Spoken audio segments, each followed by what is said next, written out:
Alamin naman natin latest sa burol ni dating Senadora Miriam Defensor Santiago mula sa Quezon City. Saksi, live si Tricia Safra. Tricia. Igan, hanggang sa mga oras na ito, wala pa ring patid ang mga dumadalaw rito sa burol ni Senadora Miriam Defensor Santiago. Sunod-sunod ang dating ng dumalaw sa burol ni dating Senador Miriam Defensor Santiago ngayong gabi.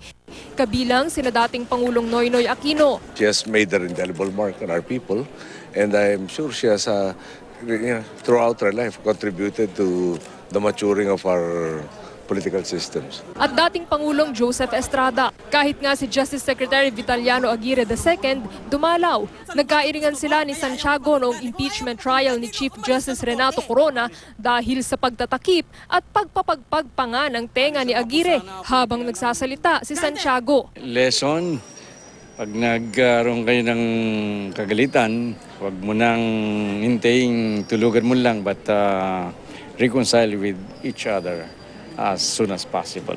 Nakiramay rin ang byuda ni Corona, lalo't isa si Santiago sa mga bumotong not guilty kay Corona, bagamat mas marami ang bumotong guilty.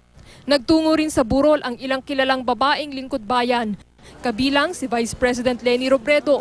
Kanya-kanyang pagpupugay ang mga dumalaw, partikular sa mga naging hakbang ni Santiago para isulong ang pinaniniwalaan niyang tama at tutulan ang pinaniniwalaang mali. Sa issue ng US military bases, kasama namin si Senator Miriam Defensor Santiago. And Senator Miriam Defensor Santiago, if there are two words to describe her, it's palaban, which is of course trademark din namin. And sa sakit niya, palaban siya. Sa lahat ng issue, palaban siya. At dahil palaban siya, the other word is pag-asa. Ang byudo ng senadora nagpapasalamat sa mga papuri pero meron ding panghihinayang. Yung pagmamahal, pangalawa, ang pagmamahal at pagpuri sa kanya. Sana nagagawa kung buhay pa siya. Dahil ang buhay niya, kamukha ni Presidente Duterte, binuhos nila sa pagsisilbi sa bayan at sa mga tao.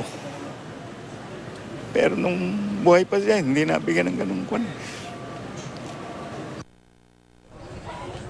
Igan, bukas, ayon kay Attorney Salvador Panelo, inaasahang magtutungo rito si Pangulong Rodrigo Duterte. At live mula rito sa Quezon City, ako si Tricia Safra, ang inyong saksi.